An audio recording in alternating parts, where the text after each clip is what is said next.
me every single time there is a Bizarro / Red Kryptonite / Ultraman episode on Smallville. Make it stop, please. This is so fucking dumb. It's driving me insane. You bought all this junk? Yeah. Figured it was Tom had all the same cool stuff everyone else has. Clark Kent, you stole from us. Oh, I used your credit cards.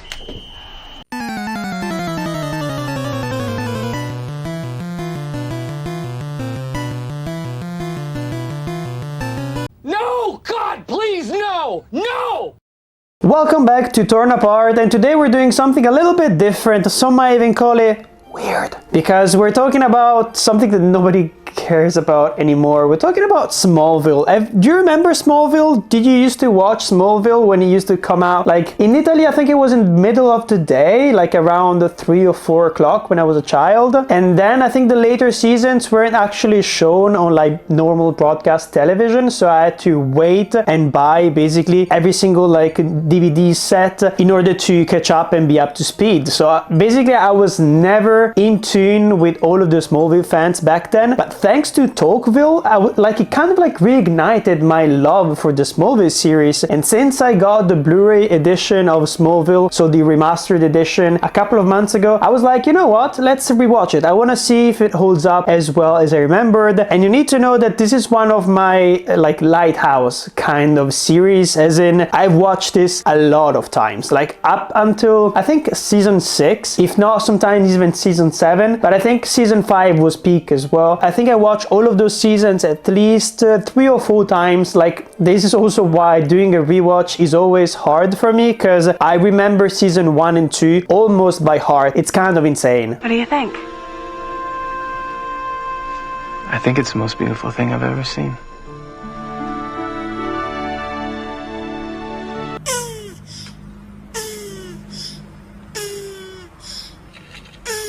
But I wanted to look at it from a cinephile, film-graded kind of perspective. I wanted to see, is there something more that we can deconstruct about Smallville? Plus, I think just the new movie that came out last year about Superman, directed by James Gunn, kind of like reignited that passion that I completely forgot that I had for Superman. Like, Zack Snyder kind of killed it. I didn't like the Superman character for a really long time because of him, and so I had to go back to its roots. I had to go back to the things that made me love Superman to Smallville, and I had a really good time. So in this video we're gonna be doing a couple of things. We're gonna be ranking all of the different seasons of Smallville. We're gonna be doing my favorite episodes. We're gonna be doing the best episodes, objectively speaking, of course. There is a difference between favorite and best. I will tell you why later. Then we're gonna do the worst ones as well. And I've actually put together a lot of different categories and awards, ranging from best actor to best set design to best recurring character, or even best villain.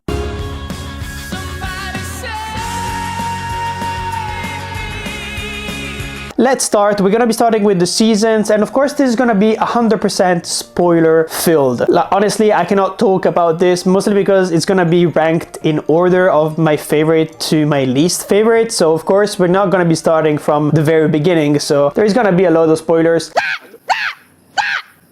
But in case you haven't seen every single episode or you don't remember what it is about, I'm gonna try to give you as many synopsises as possible and then give you my analysis of the episode or the season over all the things that I didn't like about it. Let's start by the best season ever of Smallville, and actually I've seen that a lot of fans agree with me. For me anyways, it's season 5, without a doubt. Having arrived in the Arctic with no knowledge of what to do next, Clark lets the Crystal of Knowledge do all the work, and with the newly formed Fortress of Solitude, Clark begins the task of fulfilling his true destiny and stopping the common evil with the help of Jor-El. This season is one of my favorites, mostly because, well, first of all, Pete is not the only one of the best friends that knows the secret at this point. Chloe finally finds out and knows, and honestly it's done in a really interesting way throughout the episode. I think it's one of Clark's ex-girlfriends who wants to show that side of him to her. I think it's the one who's able to teleport. I think her name is introduce Alicia as well. Interesting way to do it, but also like it kind of changes completely the dynamic of the show, because Chloe will be so dedicated to Clark that it's kind of insane, and she's one of the best characters that we introduced, without a doubt. Pete was always kind of like a yes man. They never gave him anything interesting to do, so this season has way more energy just thanks to the dynamic changing finally after so long. This is of course the season that stars the death of Jonathan Kent, with one of the best episodes that I think I've ever seen, because there is a lot of talk of responsibility, of owning up to your mistakes, of the difficult choices that Superman / Clark Kent has to do to juggle the life of a hero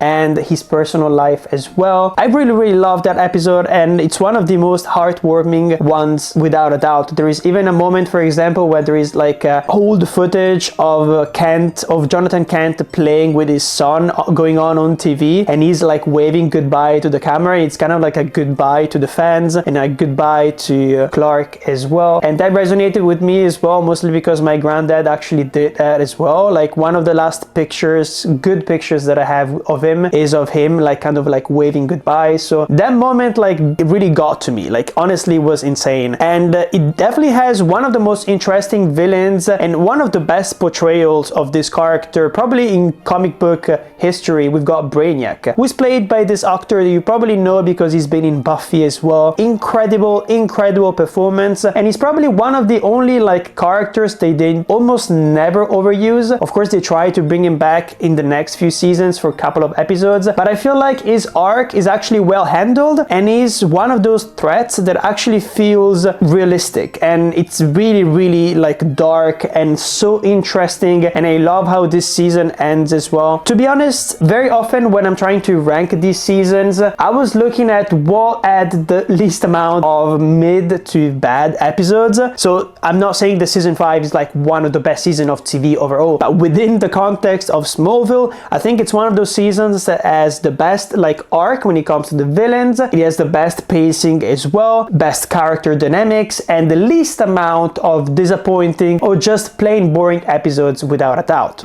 Tell me that you don't love me.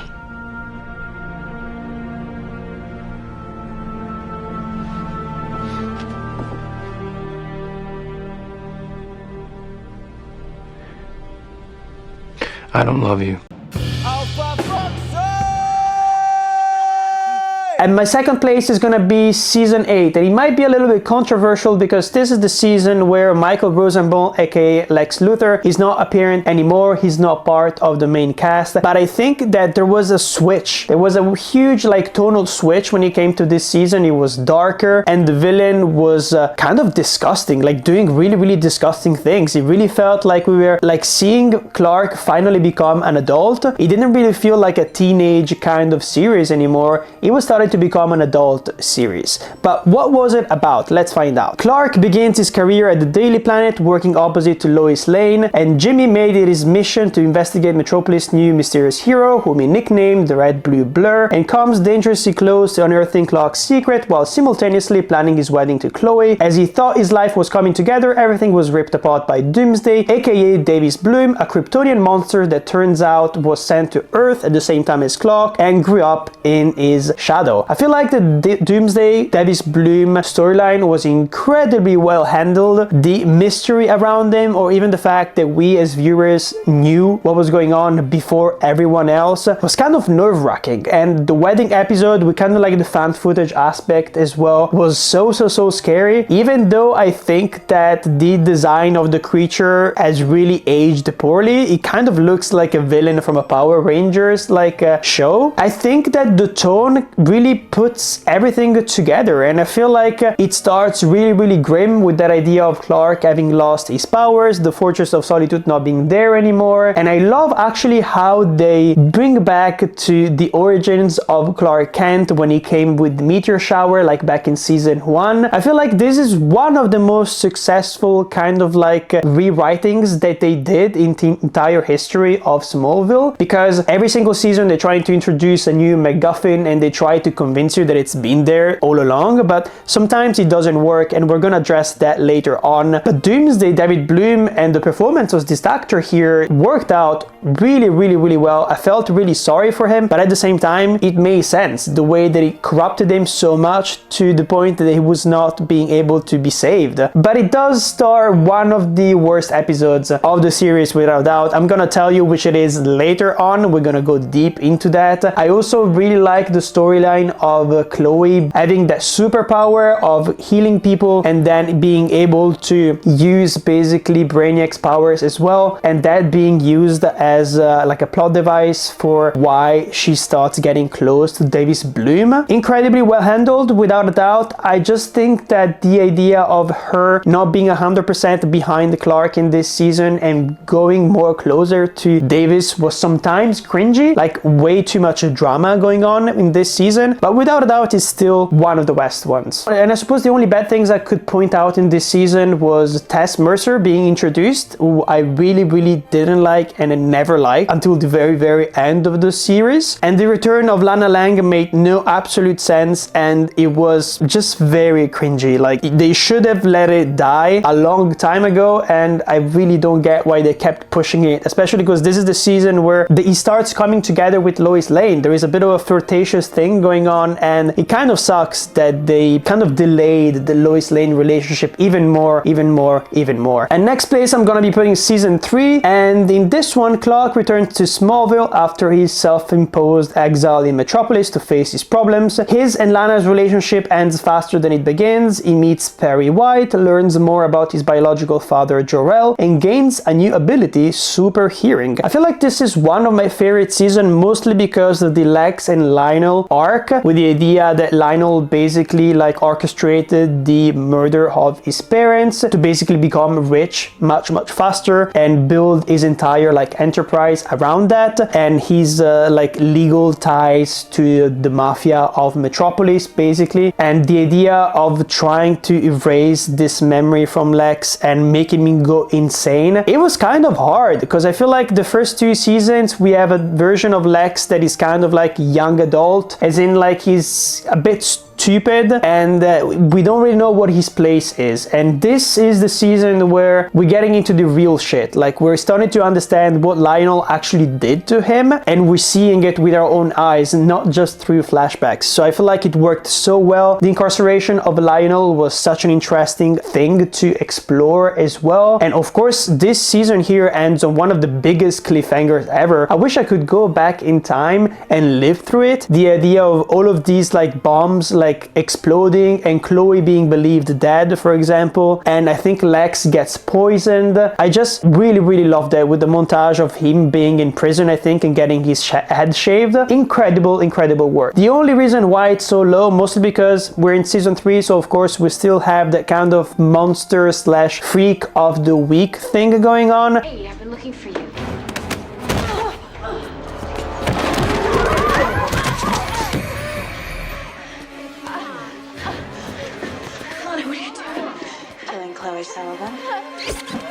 Mother trucker, dude. That hurt like a butt cheek on a stick. And it's a structure that really brought the enjoyment of the show down for quite some time. Next is gonna be season 7. And this season, Clark Kent learned more about himself, his Kryptonian background, and his destiny than ever before. He battled the last Phantom Bizarro and released his Kryptonian cousin Kara from 19 years in suspended animation. And he also reunited and started dating again Lana Lang. Lex learned about the existence of Veritas based on the theory of the Traveler, a powerful being who would either save the world or destroy it. He ends up finding the Fortress of Solitude and destroying it and taking Clark's power from him. I really liked the idea of restructuring the series around the Veritas thing, even though a lot of people online have pointed out the fact that it kind of doesn't make a lot of sense. For example, Dr. Swan is a good example of that. We make him meet Clark, I think in season 1 or 2, I can't remember right now, but he seems to be meeting him for the first time. And I feel like Dr. Swan would have never waited so long if if he knew about the Traveler back in the 80s already, or even there is this thing of like Lionel, for example, being aware of that as well, and he actively participated to helping the Kent like people adopting this kid which came out of nowhere. And I feel like he should have acted way different in the previous seasons if this was true. It creates kind of like inconsistencies that we can't really forget. It's a bit of a shame, but I think they handled it quite well, and at some point it almost seems like conspiracy theories at this point. Like if you're not into Smallville and you try to explain what the Veritas Project is, it's kind of weird.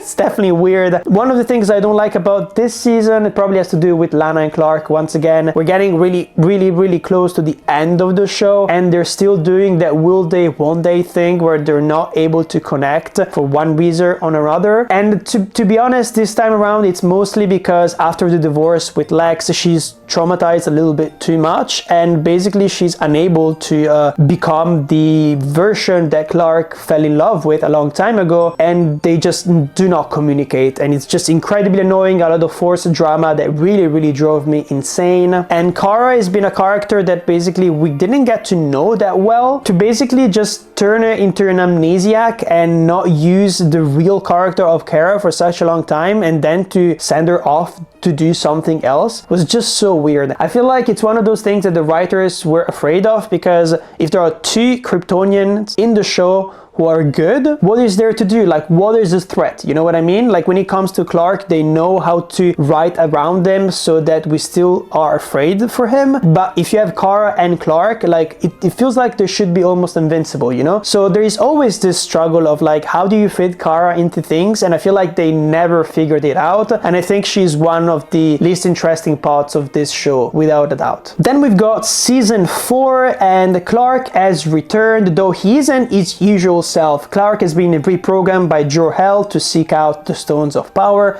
from around the world. Lois Lane comes to Smallville to search for the truth behind her cousin Chloe's death, which is what I mentioned before, right? Because of Lionel. Clark goes out for the football team, goes through rocky terrain with his relationship with Lana, and sees his relationship with Lex begin to fully crumble. This season was good, but starting to become kind of ridiculous. Like, the search for the stones, the idea of sending Lana to Paris kind of like didn't make that much sense. Maybe they were trying to spice things up because there was nothing for that character to do. And I don't know, everything comes together in such a weird way. And the idea that at the end of the day, these stones, when you put them together, it creates a crystal that creates the Fortress of Solitude. I really do not understand how people would have like created this weird mythology around it, like sources of weird powers. Well, at the end of the day, it was actually about like knowledge, and it was about like an alien race, ecosystem being recreated. It was kind of weird. It was an interesting twist because you didn't know where everything was heading, and as soon as you threw that crystal out and they cut to black, you were like, okay, this is a cool thing. But like the mid part, the search for the stones, people betraying each other, people hiding stones from each other, killing other people to get the stones, and not knowing who has the stones, like it was so weird. It felt like reality TV show at some points. Too many weird machinations, but still quite interesting when it came to the lore of Clark Kent, Smallville, and Superman. So I think it's still quite up there with the enjoyable seasons. And of course, we have to mention that this is the introduction of Lois Lane, and it gives a new energy to this season and to this show just in general. So I was just really happy to see her there, because I feel like the dynamic between all of the different people was kind of becoming a bit stale, especially if you look at Clark versus Lex versus Lana. It was becoming way too annoying, and it becomes even more annoying later on, as I mentioned before. Then I put season 2, which I defined as slightly better than 1, and still shares a lot of problems and has once again too many love triangles, which are exhausting. But basically, if you want to know what it is about, Clark starts his new school year with a new ability, Heat Vision, and a new vulnerability, Red Kryptonite, which is one of the most disgusting things ever created. I hate Red Kryptonite so fucking much. It destroys so much of the suspension of disbelief that you have in this show. Looks like we missed dinner. Clark, what are you doing here? Come on, Lex, you didn't think I was gonna miss this, did you? So many of Clark's relationships that he spent so much time building are destroyed by just a random red kryptonite episode they would force on us almost every single season since it was created. So fucking annoying. Honestly, it's one of my pet peeves, and I'm glad that it's never been used like in live action movie form, because insane, absolutely insane how stupid it is. In this season, he shares his secret with Pete and continues to battle villains infected by green kryptonite, but the quest to discover the mysteries of his own origins occupy most of his attention this year, even though we don't really get that many new reveals. But basically, as I said before, this second season is still plagued by the Meteor Freak of the Week kind of structure, and there is not that much to say about it. I feel like season 1 and season 2 are like the seasons that if you watch them today for the first time, you need to like struggle through in order to get to the actual good stuff in Smallville. And this is also why the next season in this ranking is gonna be season 1. Season 1 is definitely a villain when it comes to Meteor Freaks episodes one after the other, and we almost don't have like a through like line or structure or even storyline for this season here. Like we start to basically set up something in the first episodes and we go in a different direction in the finale and something like that. Even though they still handle it quite well,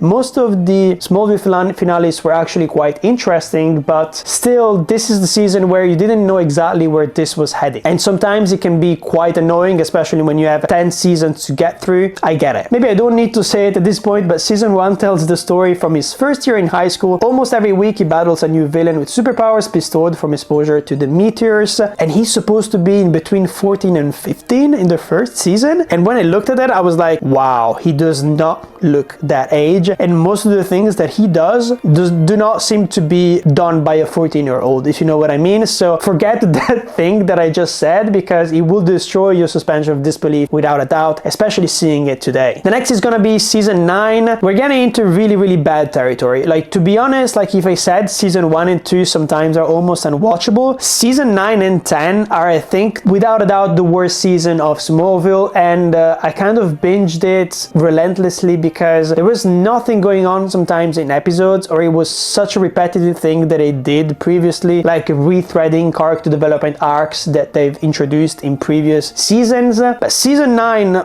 I need to tell you what it is about before I actually shit on it. Obsessed with becoming the hero the world needs, Clark is now literally leaving his mark on Metropolis, having fully embraced his Kryptonian side in order to finish training with his father Jor-El, and started wearing the iconic S shield on his chest and spreads the symbol around the city in an effort to give its people hope and also STDs. Clark recognizes that if he can befriend his fellow Kryptonian, he might be able to influence Zod away from becoming an evil, twisted tyrant. It doesn't actually turn out that way because the Kandorians are incredibly boring to watch. Honestly, it's kind of insane. Tess Mercer is also incredibly annoying in this season, and there are some really weird like stuff being introduced with like the Suicide Squad and the Red Queen, the Black King. Like this stuff feels so incredibly dumb. Even Amanda Waller, I think, is introduced in this season, but this is the CWification of a superhero show being acted. Basically, season 9 and 10, I put them together because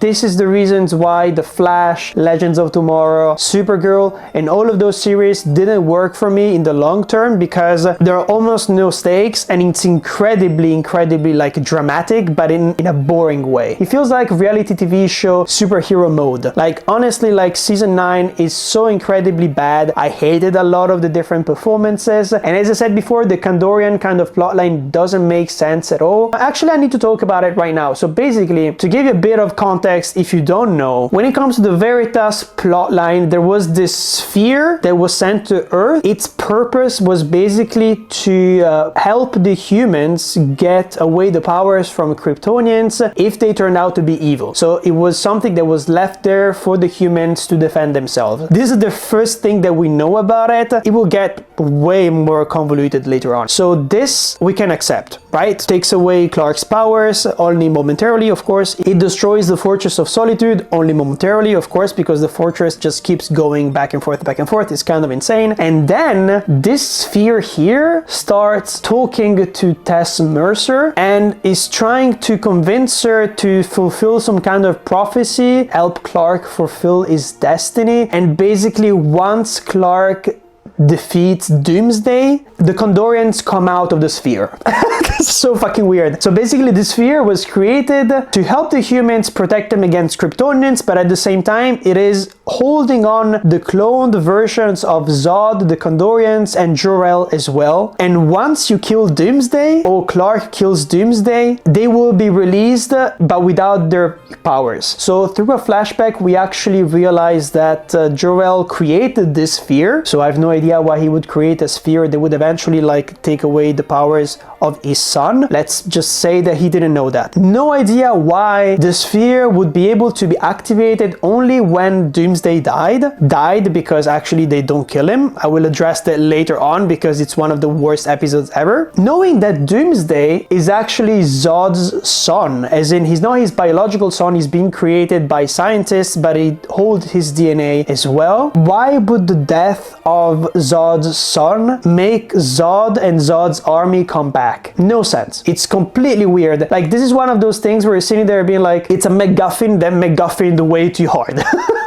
Like, and this is why this season it feels so incredibly weird, because these Condorians, we have no idea why they're there. They have this weird militaristic thing going on that's incredibly boring to watch. Of course, they have no powers and they spend most of the season just like plotting to get their powers back, and they like act like they're so vulnerable here on Earth now that they don't have powers. But the problem is, on Krypton they didn't have power either, because it's the yellow sun that is giving Kryptonians power on Earth. So I'm sitting there being like, this is so stupid. Like, these people are acting in the most stupid way possible, and I really don't understand what they were trying to do with it. And of course, the dynamic between Clark and Zod makes no sense and is incredibly boring to watch. Like, he's trying to act like he's the Kryptonian brother, and Clark is something that he doesn't really need because he has Kara now, who is really part of his family. There is even an episode where Jor-El is revealed to come to life and he's basically killed once again. Like, you know, they kind of like retreading things that we've seen over and over again and resurrecting people to be killed off again. And this story of clones is something that kind of like taints the history of Smallville, because there is another character who spends way too much time in cloning people, trying to clone people. I will talk about it later on because it's one of those plot lines that drives me completely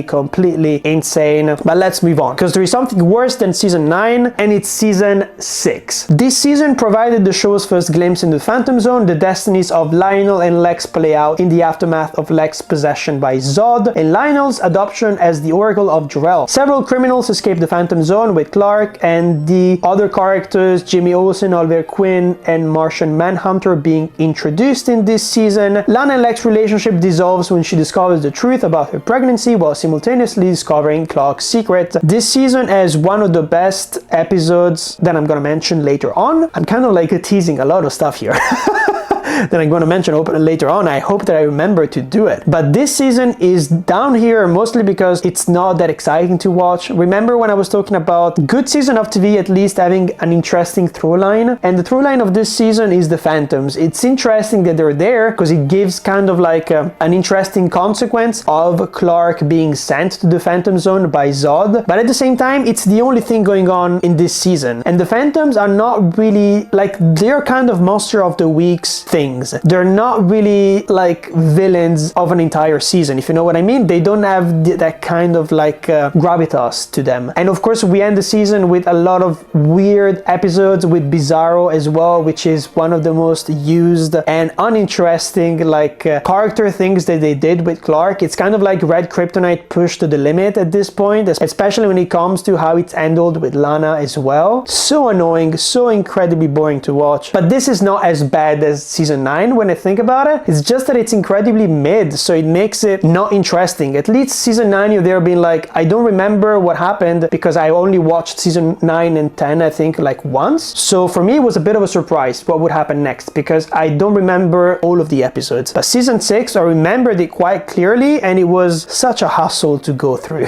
And surprise surprise, the worst season of Smallville, controversial might it be, for me it's season 10. So many different episodes episodes that are just completely useless. Arguably, maybe it's more interesting than season 1 and 2 when you think about it, but it doesn't have the charm of the previous seasons. We are in the CWification of Smallville, even though Smallville was always the CW. I'm just saying that there is this particular style that is very CW-esque, and now we're full into it. There are so many plot lines that are so incredibly stupid when it comes to Darkseid, for example. So basically, at the end of the previous season, we have Clark fighting against Zod and managing to use the Book of Ra, who is another MacGuffin that comes out of nowhere that was left on Earth, to send the Condorians away. And because he used the Book of Ra, now Darkseid is on Earth, and we don't know why. The weirdest thing about Darkseid is that it's not the Darkseid that you know from Zack Snyder's movie. It's a shadow. It's a darkness. It's tempting the human race to do bad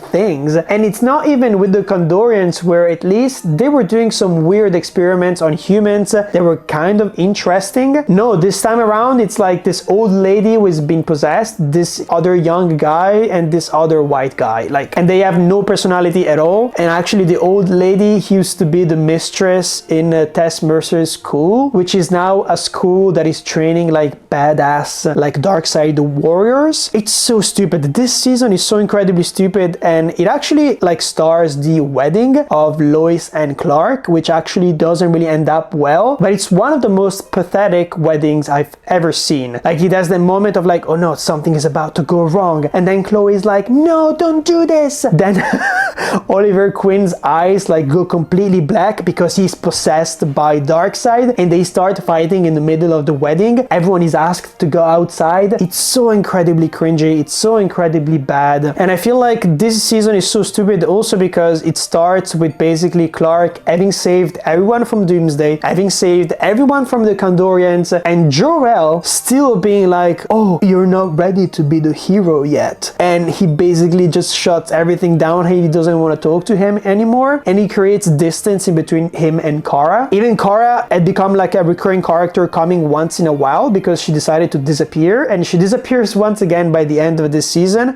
They never knew what to do with her. This pisses me off. They could have done a season 10 where Clark has to learn to be Superman, as in he wears the suit and he has to learn what it means to be actually Superman, and we don't see it until the very 2-part episode at the end of the season. And honestly, was it worth it to wait that amount of time? No, because for us, Superman has been Superman for quite some time. He's done an incredible amount of shit. He's fought with the Justice League, he's fought with the Justice Society, he's fought Zod 3 times at this point, Brainiac 5 times, he's fought Darkseid as well.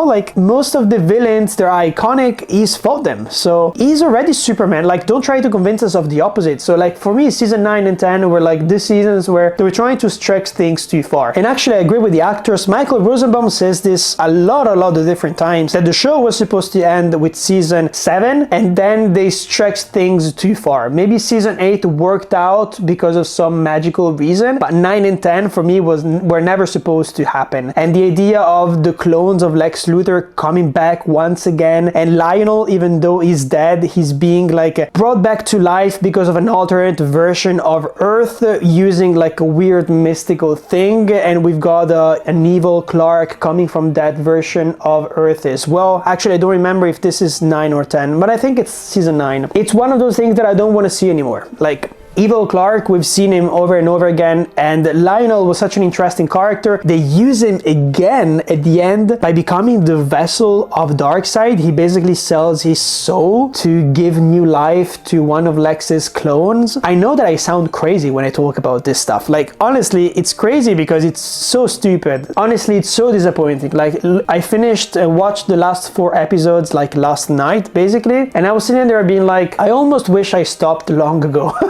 So basically, this journey of me reliving through Smallville kind of ended on a sour taste in my mouth, mostly because of season 10, which kind of took the fun out of Smallville. Plus, Chloe is not even there anymore. The only fun part is maybe Lois and Clark actually being together and acting like a couple in some interesting ways. They even redo the character development of Oliver Queen, where he's tempted by darkness again. But we've done that over and over again in the past as well. For example, the idea of Jimmy being killed, Oliver kind of that fucks him up for some time. So I have no idea why they decided to fuck him up again in the season 10. Like, it makes no sense. He's one of my favorite characters and they did him dirty so many different times. Good thing at least that he starts dating Chloe, but then Chloe should have become like a recurring character that is not only orbiting around like Clark, right? But that actually doesn't happen, and she has to exit the series because Lois has to take her place and become the only woman in Clark Kent's life, which is so fucking annoying, so incredibly toxic when you think about it. They could have kept Lana along, they could have kept Chloe along, but for some reason, because we have to stick to the comic books, Lois has to be the only woman in his life, and maybe sometimes his mom, even though his mom is actually never there, which is kind of insane because one thing that we know about Clark Kent in comic books, in movie history as well, he is a bit of a mama's boy. Like, he comes back to his mom and the farm so often to talk to her, and they talk like about like the ethics of things, and it brings him back to earth basically when he needs it, right? But no, Lois Lane has to be the only one. But we're done when it comes to the seasons. We're gonna deconstruct more, of course, of Smallville, and we're gonna do it in a couple of different ways. But first, I'm gonna get a drink. I need some water because I've been talking for way too long. Okay, I'm back, and before we do my favorite episodes, we're gonna be doing a couple of fun categories. Let's, for example, talk about the worst performance overall in Smallville. And drumroll, the winner is Callum Blue, aka Young Zod. Listen, I don't know what he was trying to do, but it really didn't work out. I feel like he was trying to do some kind of like over theatrical like performance, some kind of like very kind of British like take on Zod, and it's so weird. Like, it doesn't work, especially it doesn't match with Clark, because Clark is very stoic and actually his acting is very subtle. He doesn't really do much. He mostly, like the actor himself, Tom Welling, has said it in various interviews, he listens to his other actors and characters and he reacts to that, like, and he always reacts in the right way, but he's not going out there kind of trying to do something weird. And Callum Blue is the complete opposite. Like, I have this meme stuck in my head of him being like,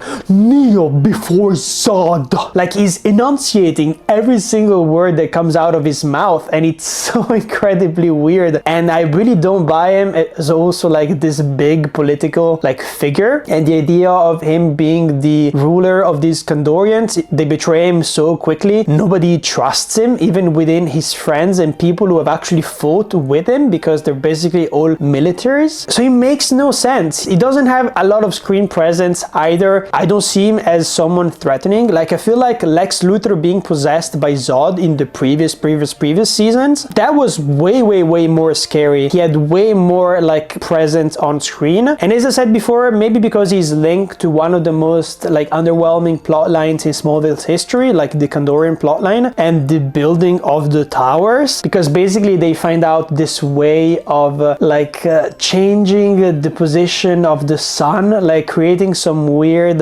like eclipse, so that Clark doesn't have his powers, but the other Kandorians will end up having powers. And there is this alternate kind of like future episode where we get to see them being Nazis basically, and it's so incredibly stupid because we have an episode about that and Clark finding out that the entire reason this happens is about the towers, and he doesn't destroy the towers until very late. And I don't understand, because Tess Mercer believes she's helping Clark, and then at some point she realizes that Kandorians are not actually there to help anyone. They're there to basically submit everyone to their power. Like, they're not vulnerable or scared, they just want to be at the top of the food chain. Like, you can see it, and you never believe in their refugee kind of plotline. It doesn't really work that well in my opinion. And Tess also knows about the towers being the only thing that will make them super beings, and she helps them. Like, she's trying to stall them, but like, she's the one who has the power, she's the one who has the backing, she's funding these people. So I really don't understand how stupid you have to be for her not to stop them, or for her not to tell Clark so that he stops them immediately. It's so incredibly dumb, and I really don't like this plotline. Also, the idea that Clark's blood like gives him superpowers at the end, I'm pretty sure that's not how it works. Like, it's so stupid, and it definitely doesn't work, mostly because of his performance. Like, I really didn't buy anything going on with him. Krypton will rise again. and all humankind will kneel before Zod. Next, we're gonna be doing best performance overall, which I'm gonna give to John Glover, aka Lionel Luthor. I could have given it to Michael Rosenbaum, who gives a very good performance as well, who is very consistent throughout all of these seasons. But Lionel, he plays a character that is, I think, not present in the comic book history of Superman or even in the history of Lex Luthor. Maybe it's been added later on just because it makes Lex into a better character. Like, Lionel made me understand how Lex could be the way that he is, and actually the writing they did on Lex is without a doubt the best writing ever when it comes to comic book history. He's the best Lex in history as well, without a doubt. But Lionel, he grounds everything. Like, he adds like the adult kind of portion of the plot into Smallville. He makes everyone grow up, he makes everyone more scared. There is more tension as soon as he enters basically a scene, and the way that he connects with so many different people in so many different ways across the entire cast, I just loved it. If it wasn't for the alternate universe episode and for the weird dark side shit, like, without a doubt, incredible work. Let's forget about the other stuff. And then I have this category which is called the best performance from a recurring actor. I feel like we have so many actors coming back and forth, playing different heroes or playing different supervillains as well, and I wanted to appreciate that as well. And for me, one of the best performance from a recurring actor has to be given to Michael Shanks, aka Hawkman. Of course, I'm biased because I'm a huge Stargate SG-1 fan, but Michael Shanks actually made Hawkman interesting, and Hawkman has always been a very weird kind of superhero with a very difficult origin story, so many different origin stories that have been rewritten across different comic book storylines, and he grounded him. And the moment where he actually has to die, it was really sad. Like, I was so saddened by it. But I feel like Michael Shanks, aka Hawkman, is the one that is more memorable without a doubt, and that added kind of like a cinematic thing to Smallville. Like, it didn't feel like we were playing in the TV show kind of courtyard anymore. We were doing something different. And for worst recurring actor, I had to give it to Cassidy Freeman, aka Tess Mercer. Great. Another conspiracy theory, because I love those. Look closely. You will not find a web of lies behind this facade. That would be your department. I kind of break my own rules here because she's not a recurring actor. She's without a doubt among the main cast because she appears in the Smallville theme song, but she's so bad. She's so bad season after season after season. They try to give her some interesting things character-wise, so her performance is not phoned in, but I do not believe her most of the time. Like, when she's trying like to be Machiavellic like Lionel, she's always doing something with her eyes, being like or like moving her mouth, like kind of like She's trying to make us know that like she's being sneaky. She's like being this kind of like spy person, and the spy plotline with Amanda Waller was so incredibly cringy. Like, this character did not deserve to exist or be adapted or to be as important as she was. I feel like as a replacement for Lex Luthor, she came almost too early. It would have been interesting, actually. It would have made even the 8th season better if there was no multimillionaire like plot line at all, and if maybe she came back in season 9 and part of season 9 was about reintroducing Lex Luthor and doing the weird stuff with the clones. Even though it would not have been interesting, I feel like it would have been better, like narratively speaking. A bit of a plot twist basically, because you'd be like, oh, Lex is completely gone, look, in season 8 he's not present. But no, like literally as soon as it starts, they're still searching for his body and stuff like that, and he's alive, is he not alive, has he been killed again, is his clone alive, has he escaped? So incredibly boring, like honestly so boring. And Tess Mercer is related to all of that, and I hate her for it. Nothing to do with the actress, of course, but because an actor is only as good as the writing that is given to them, like without a doubt. You can't turn shit into gold all the time anyways. And now let's have a look at my favorite episodes. I don't think they're ranked because they're all good in a lot of different ways, and my distinction in between favorite and best episode. Favorite episode is fun related. It's not objectively like an episode that is so intrinsical to what it means to be Superman. That for me is an objectively best episode, as in this is an episode that defines so many like characteristics that we associate with Superman, with the lore, with his development as a character. My favorite episodes sometimes are gonna be some weird ones, like some weird ones that have nothing to do with exactly the Superman lore maybe, but just they're so incredibly well made and it's just good TV to just sit in front of and eat some popcorn.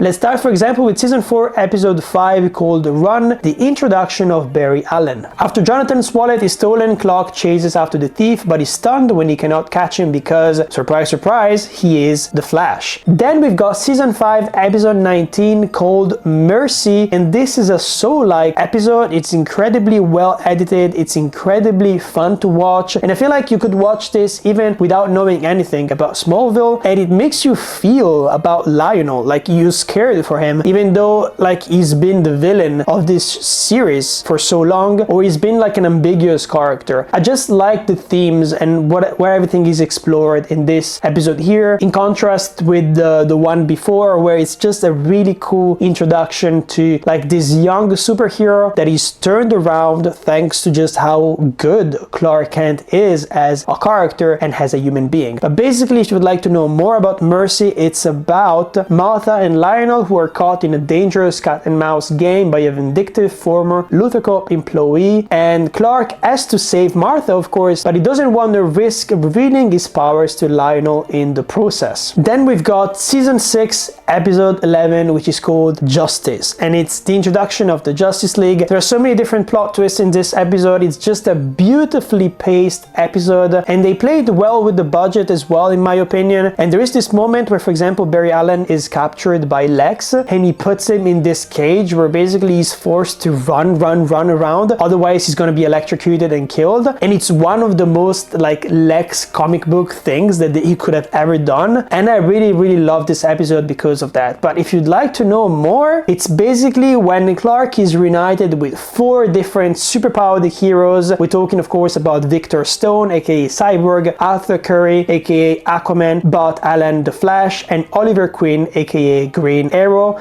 and the team works to discover what Lex Luthor is up to with Project 33.1. I was actually really tempted to choose the episode where Oliver Queen is introduced, because I feel like that is also a really good episode, because Oliver Queen brings out like some new energy that is definitely needed in Smallville, some more adult basically energy, where Clark / Superman has to figure out that he cannot only save people in the area around Smallville, like he can do so much more and he needs to do so much more, and it's something that's explored thanks to Oliver Queen across the later seasons as well. I feel like he makes Superman better, and Superman makes Oliver Queen better in a lot of ways as well, and I really love their dynamic, and I kind of wish that they didn't ruin it so often, especially in Season 9 and 10.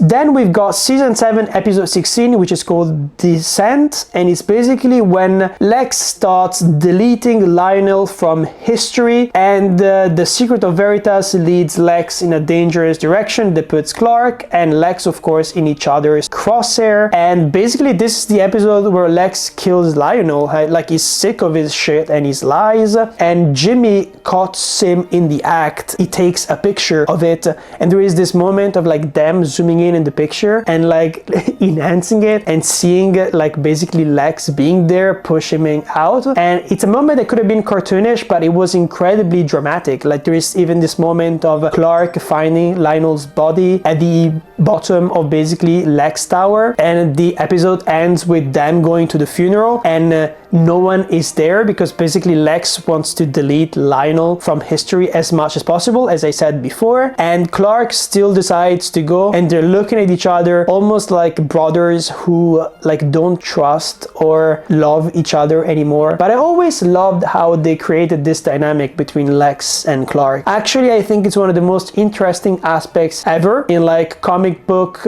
like villain versus hero history. You just love it so much. This idea of like how he was just consumed by the lies that Clark kept feeding him, and they were such different people, and they tried to help each other become better, and they tried to understand each other as much as possible. It never worked out, and this is the episode where it's the end. Like there is no saving Lex anymore. Lex cannot be saved. This is the episode that represents that. And I also love the idea of him kind of deleting Lionel from history, because as I said before, he's not present in the comic books, he's not present in the movies as well. Lex always defined himself because of himself, not because of his father, his trauma and stuff like that. So I thought that was a really cool moment for his character that was completely ruined later on with like the alternative episode that I mentioned, or Lionel coming back as evil Lionel, even though he was already evil Lionel, but now he's evil cartoonish Lionel. It's so fucking stupid. And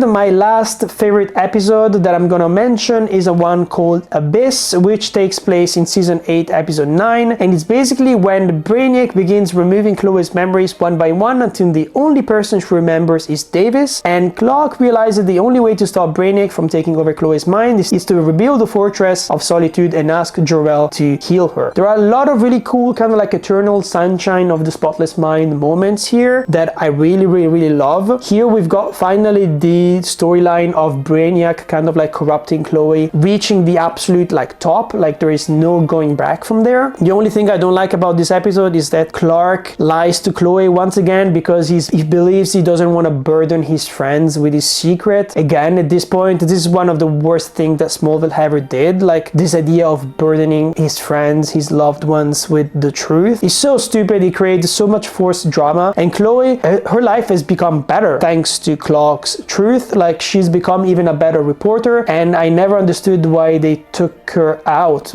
It was once again because they wanted to lift Lois Lane up, because Chloe was always a better, more resourceful reporter than everyone involved. But at the end of the day, this episode kind of like showcases how every single choice that Clark makes has deep consequences with the lore, with the universe, and sometimes saving one person will have really dire consequences. And this has happened before, of course, in other seasons. Every single time, like basically Clark is trying to save someone that maybe shouldn't be saved, he gets the short end of the stick. And this is one of those times. And I think actually it's quite appropriate to go back into our categories, into our Smallville awards, and talk about who is the best new character in this entire series. And for me, it's Chloe Sullivan. Are you Chloe? It's funny. It's not hilarious, but it's funny. I feel like at the beginning they did the love triangle thing with like her being in love with Clark. That was not interesting, but as soon as she's in on the secret, as soon as she becomes like Clark's protector, as soon as she becomes a watchtower, incredibly interesting. The dynamic has shifted so much, and I love their talks as well. I feel like Clark and Chloe's relationship is the actual best friendship you probably see in TV just in general, because it resembles real life as well. Sometimes they will not agree, sometimes they will just like not speak to each other for a while, but they love each other so much for so many different reasons, and they have a complicated history, and they understand each other. They understand each other so deeply, and this is also why it makes me so sad that Chloe was kind of like soft eaten out of the show throughout like season 9 and 10. It was such a mess. Like I really will never forgive the characters for doing that. Like Allison Mack's performance was really cool as well. Of course, like let's mention it because it's weird not to do it, but basically she was much like the Epstein Island kind of stuff. She was related to a cult, and she was really close to a cult leader, and she was recruiting, I think, women to be part of this cult here. She actually did some time in prison because she was found guilty. She was actually in an episode of Inside of You, which is Michael Rosenbaum's other podcast, because he has two, he has Tocqueville and Inside of You. I recommend you watch that because it's interesting to know the things around it, even though personally I think that it's incredibly weird for someone to have emotionally manipulated and hurt like women in real life, and for her not to be in prison just because she's really rich and powerful and because she made a deal. Like this thing with Americans and making a deal not to serve time in prison, it's incredibly stupid, because to be honest, like in order to be reformed you also need to do some time, like, and there is no way that like after hurting so many people she did her time. Like that is my opinion. Like even even though maybe she managed to get other people convicted as well. Like, of course you're gonna do that. Like, if the option is staying in prison for 20 years, of course you're gonna like rat out other people. Like, let's not pretend that it's a good person kind of thing. But anyways, let's move to the next category, and it's gonna be best adapted character, and I think it's Doomsday. Doomsday is a weird character to adapt. I think it's been done really poorly in the Batman v Superman movie. I still cannot believe that Doomsday is part of that plot where he has nothing to do there. And this time around, he makes sense. He's incredibly scary. I think he's one of the scariest kind of like monster-like heroes that Smallville has ever made, because there are other villains who are scary in like a psychological and emotional way, kind of like Brainiac, because they have so much power and it feels like it's almost impossible to get rid of them 100%. Doomsday is one of those villains where you're there being like, everything you do is gonna make it more powerful because that's the way that he's been created. And I love that for him. Like, basically the harder you hit him, the stronger he'll become. And that's a really, really scary concept, and I think it's been adapted really, really well. And I think if we had to talk about adapted characters, let's talk about the worst adapted character, which is Darkseid, without a doubt. Special mention for Deadshot, which is... what?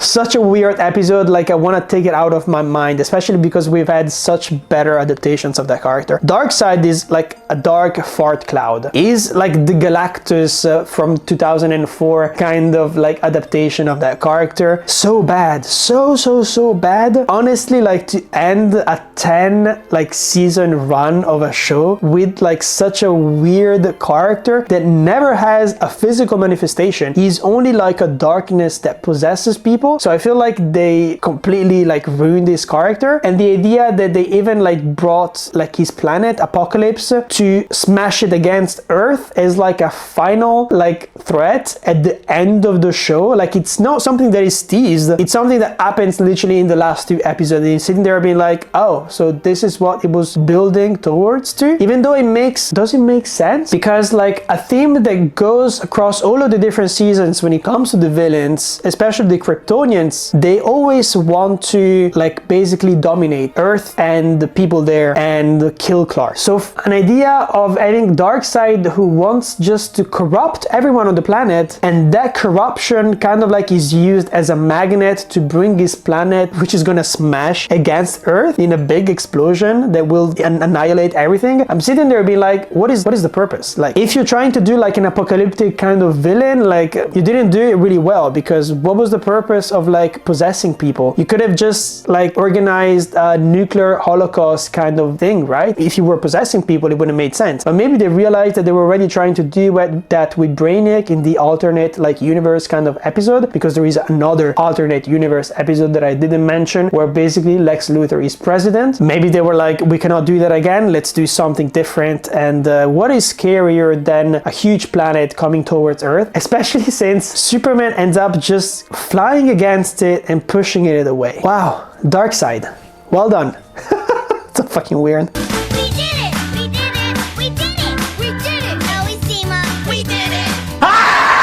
And let's talk about the best cameo in the entire show, because there are so many actors coming back and forth, and it's actually insane. Like, Jensen Ackles is in this show, and of course Christopher Reeves is in this show playing Dr. Swan. He gives one of the best performances without a doubt. Of course, it's an honor to have him in this show since he was the OG Superman, and his presence has a lot of like gravitas. He's very magnetic when he's on screen. He kind of represents the goodness in people, even in people who are incredibly rich and resourceful. And it was really sad not to see him actually for like a third time. I think we only see him twice in the show, and basically because he died a couple of years ago. He's incredibly sad, and I don't like the way they tried to like manufacture a new like story out of the Swan family with this other woman who is actually playing Lois Lane in the original movies, who is playing his secretary, and then we've got his daughter who comes around only to be killed as fast as possible by Lex. We're talking about the Veritas Project here, for example. Aside all of that, Christopher Reeve, incredible performance, and he was there for such a little time. Why me? There must be a reason why I was sent to this planet. You won't find the answers by looking to the stars. It's a journey you'll have to take by looking inside yourself. You must write your own destiny, Kal-El. Then we've got best casting. The best casting for me, it's of course James Marsters for Brainiac. This guy has such a huge screen presence. He's so incredibly scary. I've talked about him a little bit before, just the way that he's always able to get away with it, you know? And he's believable. Like, you can see on his face that he's a sneaky little bitch. And that you will never be able to kill him, and this wouldn't work out with a different actor. He would turn out campy, basically. He even makes him like likable at some point. There is an episode, for example, where he's playing like a good version of himself, like a Brainiac that has been kind of like reintroduced to being good. He's from the future, and he helps Clark like deal with some of his past. And that was actually a really good episode, where basically he goes back to Smallville and he actually meets some of his old Meteor Freaks people who he's sent basically to prison. And Brainiac is basically the angel like on his shoulder telling him you have to be able to forgive other people, because this is what Superman is also about. Like, you cannot hold grudges against these people. You have to believe that they can become better people, right? We did our favorite. Now let's do the worst Smallville episodes. I feel like this video is going to be so incredibly long. I have no idea whether it's actually interesting for you. I hope you're having as much fun as me. Let's start, for example, with the episode Spell, which is the Witches episode, which is one of a lot of people's worst episode. And basically, after Lana touches a spell book written in the 1600s, she, Lois, and Chloe become possessed by witches that have been burned at the stake. Now disguised as goth girls, the three witches come back seeking both revenge and the stones of power, wreaking havoc on the town in the process. This is an episode that could be perceived as camp, but I decided to give the title of camp to the Thirst, which is the vampire episode. I'm really disappointed in you, Lana. Looks like you're not tri-side material after all. Because that one is actually written in a way where like Chloe is writing this article and it kind of feels like a very Mean Girls, it feels like a joke, and it was funny because of that, but like the entire witchcraft kind of thing just didn't work out. You can see the actresses like trying their best to give something, but the thing is they're kind of giving like teenagers gone wild performances instead of like 1600s witch gone wild. It's giving Hocus Pocus now that I think about it, and it doesn't feel like a Smallville show anymore. I do like the idea of witchcraft being introduced and like hurting Clark, for example. It's one of those things that can hurt actual Kryptonians, but I prefer it when it's Zatanna, or I prefer it when it's other characters like Mr. Slimping Slipsticks, like the guy with a really weird name, for example. He's one who deals with magic as well, if I'm not mistaken. But besides that, wow, that was cringy. This was one of the most cringiest moments of Smallville. Then we've got season 5, episode 16, which is called Hypnotic, and basically Clark meets an attractive seductress named Simone, who uses a magical charm to make people succumb to her every wish. And of course, she immediately enchants Clark, and when Lana walks in on Clark and Simone about to have sex, Simone forces to break up with Lana. Holy fuck, this episode was a pain in the ass. This was that point up there when you're like, you've seen too much Red Kryptonite, and they're actually creating other stuff that does the same things as Red Kryptonite does, and he always psychologically and emotionally destroy the people around him, and it's so incredibly sad. And like, if I rewatch Smallville and I see a Red Kryptonite or I see one of these episodes, I'm just gonna skip them because it makes you go insane. You're just sitting there being like, okay, we have to sit through this and then waste time with Clark trying to apologize to all of the people, and the only one who believes him is very often Chloe, and the other ones just believe that he's a crackhead, basically. Like, so stupid, and these episodes need to be deleted from history. Then we've got season 7, episode 3, called Fierce. I have to remind you that this is the second episode ever that Kara is in, and she signs up for the Miss Sweet Corn pageant and meets 3 meteor-infected women who plan to use their powers to steal a treasure map into the hidden Smallville time capsule. So we have an episode where basically Kara is half naked and she's basically just been introduced, and it makes no utter sense. Like, Kara was supposed to be the character kind of like being like, oh, Americans are kind of weird, like, why do you do these kind of things? We don't do these kind of things on Krypton. She was supposed to be the straight character, while Clark is supposed to be the character who is so into American ideals, who is so into the kind of lifestyle that is kind of accepted it and normalized it. Kara was supposed to be the character who's like, no, this is weird, I'm not doing it. So for her to do that and to have that kind of like girl, like left out teenager kind of vibe to her for a really long time was so boring. Like honestly, it's almost an insult to women, like without a doubt. Kara has been destroyed on this show, and I'm really looking forward to the new Supergirl that is coming out this year, because she's been done dirty for such a long time, serving as eye candy for like producers and like other viewers just out there. And in Smallville, she has nothing to do, and this episode perfectly sums that up. Then we've got season 7. Oh, two episodes is the same season. Episode 12 called The Fracture, and it's basically when Lois follows Lex to Detroit and discovers that he has found Kara. This is the moment where she's suffering from amnesia, by the way. A busboy who is obsessed with Kara fears Lex will take her away, so he shoots Lex and holds Kara and Lois captive. And after Lex's comatose body is found, Chloe offers to heal him, but Clark refuses to let her because he wants to go inside his mind, even though he's been shot in his head. So stupid. Like, this is one of those episodes where you're sitting there being like, huh? Like, are things really happening the way that they are? Have I suffered through a stroke? And also, it's so cringy. Like, once we go in his head, like, he forces Clark to watch him and Lana have sex, and he's running away in his mind, being led by like a younger, like childlike version of Lex, who is like the good Lex, and then there is the evil Lex. It's so stupid. Like, this is like such a stupid way of addressing like this psychological like structure of Lex's mind. He feels so naive, and you can tell that even Clark doesn't know what he's supposed to do, because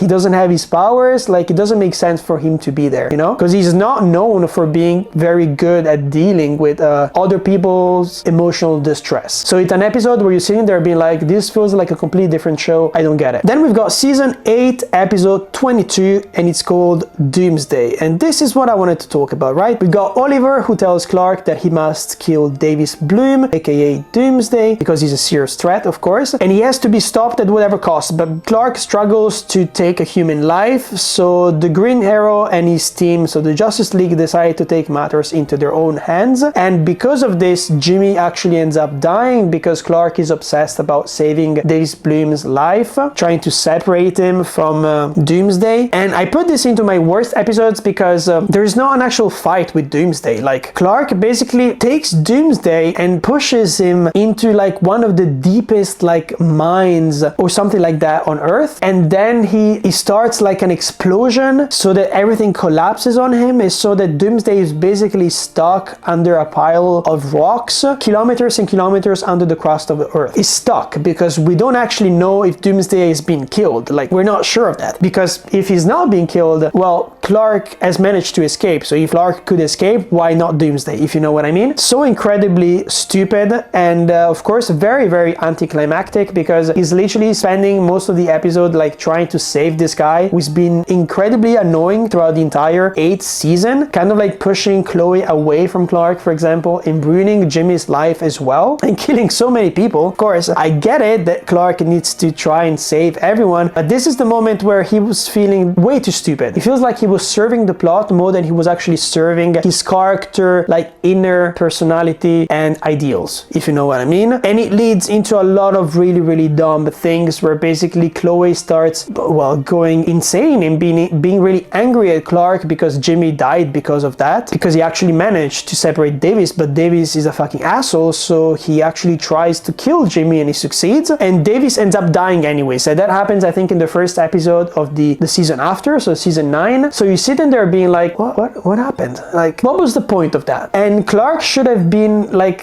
dealing with that for a long time, as in the message that he should have taken from that, it's not, oh, I need to become a better hero because I need to make up for it. Maybe the message you should have taken as, some people are just impossible to save, which is something that he learned thanks to Lex. He has accepted that Lex cannot be saved and he cannot save Lex. So I really don't understand why he's trying to do the same thing with Davis at this point. Creeps. Like, this episode like makes me go insane, because I'm really into good writing and consistency when it comes to the characters, and this kind of creates so many problems that will appear in season 9, of course. Then we've got season 10 episode 1, but to be honest, there are so many episode in season 10 that could kind of be in this list, but it's called Lazarus, and basically Lois finds Clark's lifeless body and removes the bleak kryptonite, enabling him to heal himself. This is the moment right after he basically banished Zod and the Kandorians, and he falls basically to his death, and yeah, Lois saves him, as I said before. Tess awakens at the Cadmus labs, where she discovers the Lex that clone himself in order to harvest their organs and body parts so he could heal himself after being severely injured. And of course the CGI ugly dark side appears. I really don't get it, mostly because the clones of Lex storyline doesn't make sense, and to drag it for such a long time, I feel like they should have used it once. They should have used it once and then show the new Lex at the end of the series in season 10. But because it keeps going and going and going, and there is this version of Lex which are like disgusting, and they're trying to kill Tess, and she's trying to protect this other younger version of Tess and trying to make him into a good person, and she makes him disappear. It's just absolutely insane, mostly because he's cloned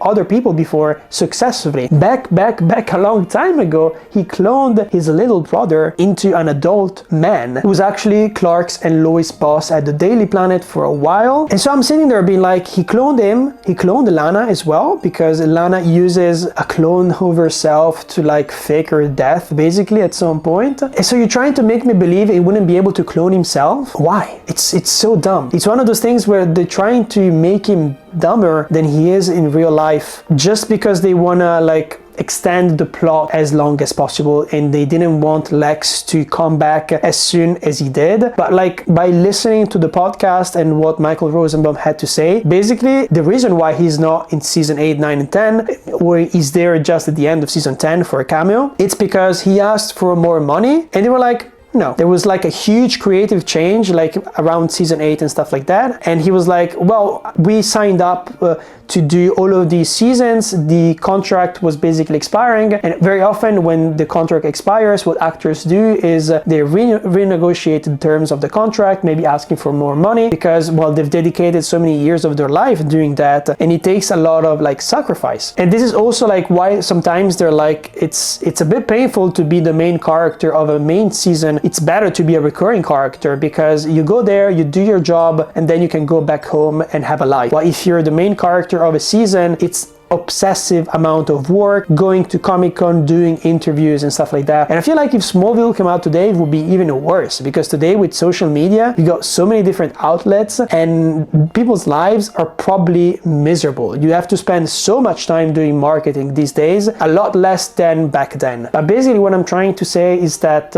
it was not like because of Michael Rosenbaum that he was not there. Like, he wanted to be there, it's just that the creators apparently, like allegedly, didn't want to pay him what he was owed or what he wanted to be paid for the rest of the seasons. So they tried to write around that, and you could see that very clearly in season 8 when they tried to like pretend that actually he's alive and he's plotting behind and he's actually plotting behind Tess's like back, and he has put like a chip so they can see through her eyes. Jesus fucking Christ. Like, season 8 and that part of the plot is incredibly bad, and I'm so glad that actually it's disposed of very, very quickly. And in season 9 it's less apparent, and season 10 they try to bring him back, and I'm sitting there being like, oh, why? Like, why? And this is why I think it's definitely one of the worst episodes of Smallville, because it's playing on a storyline that is tired and it's never been good. We've done the favorite, we've done the worst, let's do the best ones now, right? Let's have some fun, let's end on a positive note and talk about, for example, season 1 episode 12, which is Leech. And it's an episode where Eric Summers suddenly receives the powers once wielded by Clark Kent, and Clark is left without them. And basically it's an episode where the theme is, it's not the powers that make the hero. It's a classic storyline that it gets adapted almost in every single like long-running show, and that I appreciated quite a lot, especially coming in the first season. It's very, very interesting to do that, because you can see already the weight like that it has on Tom Welling / Clark Kent's shoulders, and he's barely scratched the surface. Like, he's gonna have so many more responsibilities in the future, but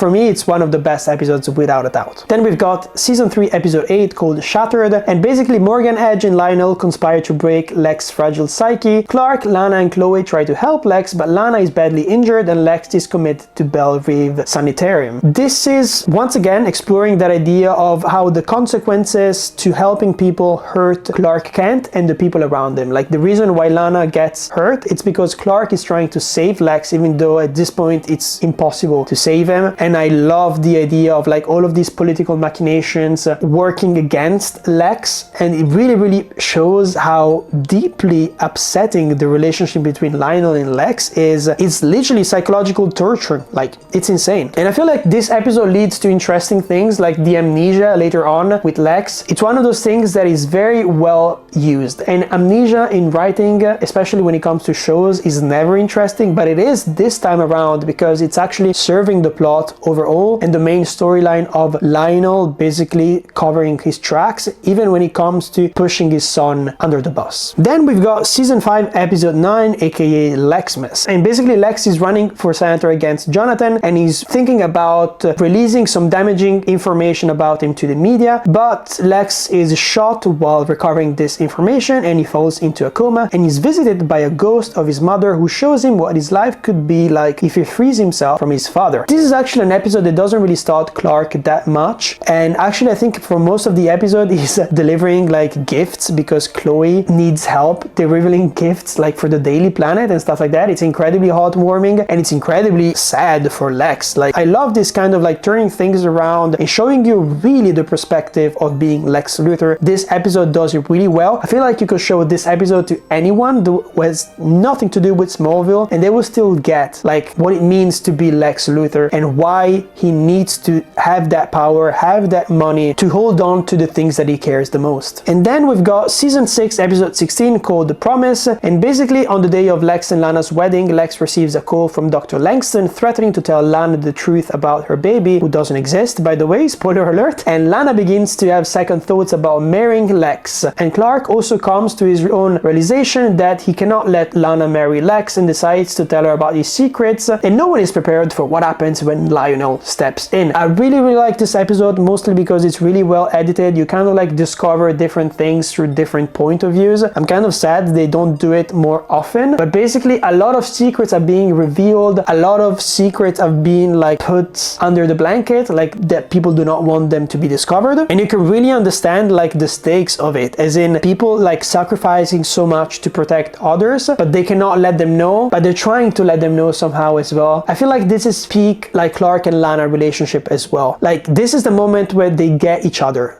in some kind of weird way. They don't understand everything, but they get each other and they're trying to protect each other. And even though Lana and Clark relationship is one of the best and worst things about Smallville overall, because it's been so overused and you get hit over the head constantly with it, the moments where they get each other, they're worth it, because it really makes you tear up, and because Kristin Kreuk is a really good actress, to be honest, and she sells it every single time, even though maybe it's the 5th or 6th time that she's done it, because they keep like betraying and lying to each other constantly. But this episode is incredible in my opinion, and it's probably the only good wedding of the show. No, actually every single wedding is sad, because Jimmy and Chloe's wedding is sad, then you've got Lana and Lex's wedding, which is really sad, and then you've got Clark and Lois' wedding, which doesn't even happen at the end.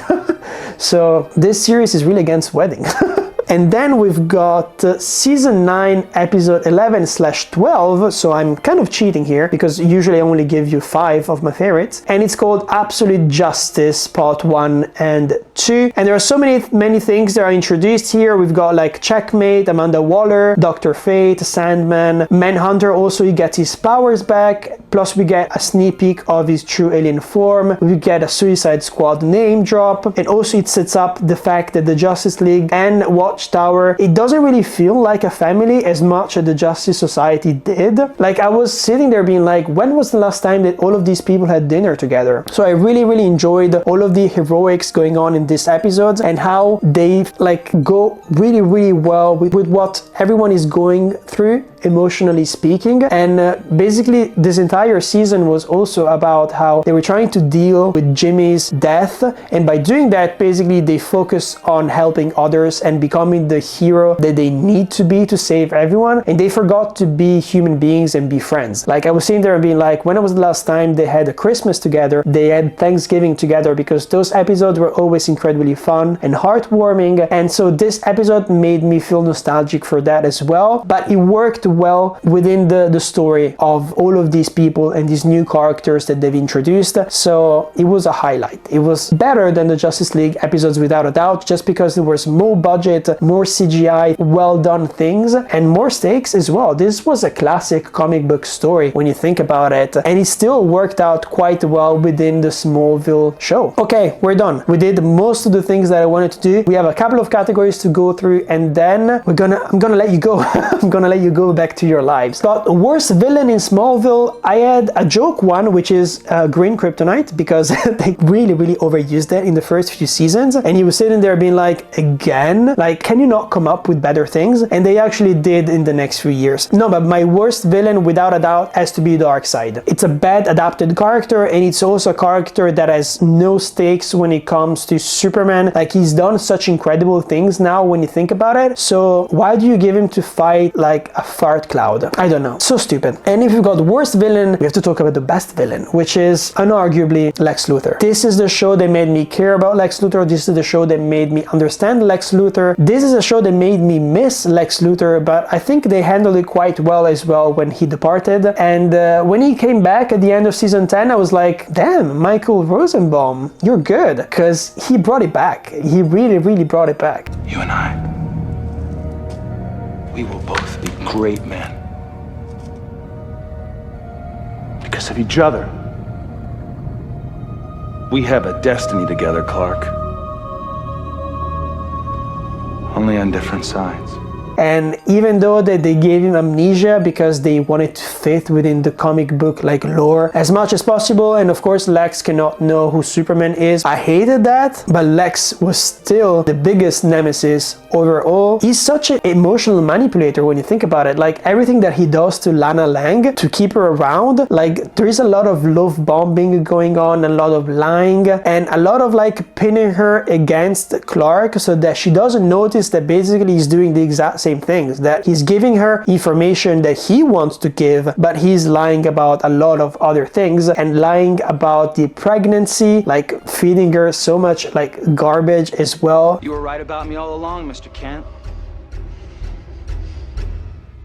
I am the villain of the story. Lex, an incredible character that has done a lot of fun and evil shit. And I'm pretty sure that he's really liked among the fans as well. We're gonna end with two fun awards, which I call the worst set and the best set that we've had on Smallville. The worst set is without a doubt the Kawachi Caves. Like, all of the actors have talked about it, like in the Talkville podcast, because it was so unpleasant to film there. But from us as well, it's such a boring looking like place, just a cave with all of these like walls, and also like they turned like the paintings on the walls into such a bigger deal that they should have been. They kept going back there, analyzing all of these things, and the wall kept like appearing and disappearing. The same thing goes with the key, for example, that is used later on like to access the spaceship, to access the Fortress of Solitude. Like, it's linked to so many bad and boring like screenwriting things that, like, honestly, I hope that it almost didn't exist. And the best set is without a doubt the Kent's farm. A lot of emotional resolution things happen there, a lot of the stakes as well, a lot of important fights happen there, and a lot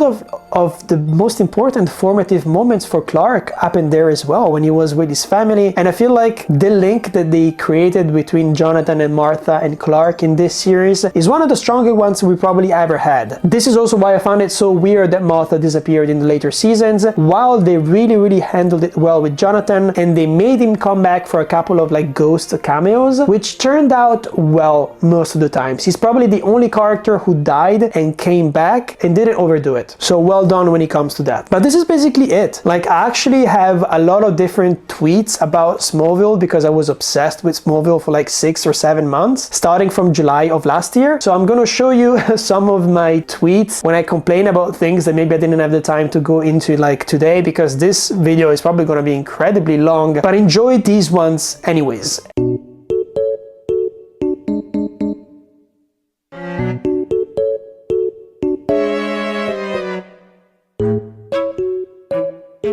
And as usual, if you like this video, here down at the bottom I'm gonna be putting the other videos where I talk about these shows from the past, because I think I've done other videos on this topic already, and I'm gonna do it again. At some point I have to do Stargate SG-1, and at some point I have to do Gilmore Girls. These are my basically 3 most watched series ever. There is Friends as well, but there is less to say about Friends. Let's admit it, there is less lore, less writing at the end of the day. And here at the top I'm gonna be showing you what we're gonna be talking about in the next few weeks here on my channel. Don't forget to smash that like button. Every single time that you do that, you make sure that another bold villain character is introduced in our universe until we're all bold and evil. Can I count on you? And this is in honor to Lex. Or Austin Powers at the end of the day. I'm Patrick, and this is Torn Apart.